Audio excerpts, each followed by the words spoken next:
Hello guys, welcome back sa akin channel guys. Ayan, for today's video, i-share ko sa inyo itong aking exploration dito guys sa Takurong, South Cotabato. Ayan. So welcome back po tayo guys. Welcome po sa mga baguhang pasok sa ating LTHP TV page at sa ating LTHP channel sa YouTube. So mga baguhang pasok po sa aking YouTube subscriber, yung mga bago, paki-subscribe na lang po. And then like na rin sa ating LTHP TV page channel dito sa Facebook. Ayan po guys. So isa-isahin ko itong i-share sa inyo itong aming karanasan guys na nag-i-scan kami guys gamit yung ating Discovery Technology scanner. Ayan po guys. Mapapansin niyo ay old wheel po siya. Itong aming in-scan ay old wheel. So i-share ko sa inyo, napakaganda po ang image result at saka ang history dito guys ay talagang napakaganda ang istorya dito guys. So hindi man ito mahaba itong ating video, so parang short video na rin, pero i-share ko sa inyo ang lahat-lahat ng kaganapan.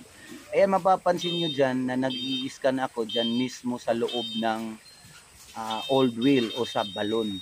Ayan guys, dagli ang share ko lang, itong balon na ito ay inupiran po siya para po maiskabit, para po daw ma-renovate, pero hindi po na ituloy dahil nga po sa syempre itong may-ari ayaw nila yung mga ganito. So nag-decide po sila guys na ipa-scan sa akin. Ayan, mapapansin nyo na nag-scan ako dyan sa ibaba, and then makikita nyo rin yung scan result mamaya. Continue watching lang guys at inanarate ko na lang dahil nga po ay tayo ang nag-i-scan dyan sa ibaba.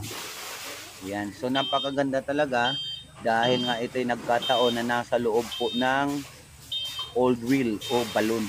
I-share ko rin sa inyo yung mula sa libro ni Yamashita Dreambook. Share ko rin sa inyo dito sa ating video na kung paano hanapin o saan natin hahanapin yung treasure buried pag ito'y old wheel. So mapapansin nyo, hindi naman ito kalumaan itong old wheel, pero na-renovate na po ito noong panahon 1960. Nakasulat po dyan sa may bunganga ng balon 1960. So na-renovate na po siya 1960 pa. Pero ito, ang sabi nga ng may-ari ay ang balon na ito ay pinag-iinitan ng mga iba pang treasure hunter sa iba't ibang lugar.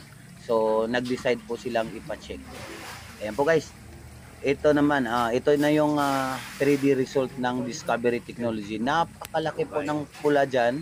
So sinukat ko siya. Nasa 916 ang kanyang aura. So pasok po siya sa precious metal. So when we say precious metal, kasama na po dyan yung gold. So ayan po guys, nasa gitna po ng balon itong napakalaking pula na ang sukat naman nito ay 2 feet by 4. So 2 by 4 po siya ang laki. So tansa ko dyan, pag treasure buried yan, malamang ay marami po ang treasure bars nasa loob. Ayan po guys, napakalaki po ng image. At ito, dagli ang share ko rin sa inyo. Itong ating Discovery Technology scanner ay version 3.5. Napakalinaw po ng kanyang image at wala pong interruption sa paligid niya. Halimbawa pa, tulad po nitong in-scan natin, meron pong bubong na yero. So hindi po nag-i-interrupt kasi nga nasa ilalim ng lupa ang kanyang i-detect kung saan mo itututok yung kaniyang baston. So yan po guys. So napakaganda talaga. Share ko lang sa inyo yung mga may mga Discovery Technology at saka yung may mga Maria Technology. So, share ko lang sa inyo. Napakaganda nito guys dahil makikita mo talaga yung mga metal element o content doon sa ilalim ng lupa. So sa mga nagtatanong din kung nakakadetect ba ng minerals, ito isi-share ko rin sa inyo. ang gold, platinum at silver, it's a part of a mineral. So ibig sabihin, pag ang gadget ninyo ay hindi nagdidetect ng mineral, ay hindi po rin nagdidetect ng gold. So yan po. Yan. So continue watching lang guys. I-share ko muna sa inyo itong libro based on ano guys, base dito sa Dayamasita Dream Book. Dahil hindi lang scanning ang ating gagawin dito, babasahin din natin siya sa libro para po ma-confirm. Ayan. Confirm po ito sa history dahil nga may witness at confirm din dito sa ating 3D. Ngayon, i-confirm naman natin dito sa libro. Ayan po guys. So, ayan. Ito po yung image result guys. Wala po akong ginawa dyang interpolation at correct all values. Ang tinignan ko lang dyan yung kanyang hugis at yung shape niya guys.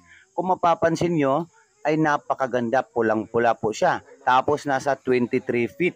And then according to the Yamasita Dream Book, makikita din natin dito, pag old wheel is 23 to 27 feet ang treasure buried dahil nga po ay nasa ilalim ng tubig siya. So ayan, ito po ang illustration makikita natin dito sa libro na around 23 to 27 feet ay nandyan lang po yung treasure. Pero ito pa, babasahin ko dito sa libro na mula sa spring na yung live pointer niya, mula sa spring papuntang west, 270 degree, I think. So, ganyan. Harap po tayo 3 meter distance. According to the book yan, hindi po sa akin yan mga katiits. Ayan po. So, binabaliktad ko yung image niya. Ayan po ang kaniyang itsura. Tapos nakabox po ang kanyang puwitan. So, pasado po siya sa high contents of high minerals. So, when we say minerals, including na po dyan yung gold. Kasi nga, precious minerals o precious metals yung gold na yan. So, ano naman ang ginagawa ng metal dyan sa ilalim ng spring pag hindi yan treasure. So, yan guys.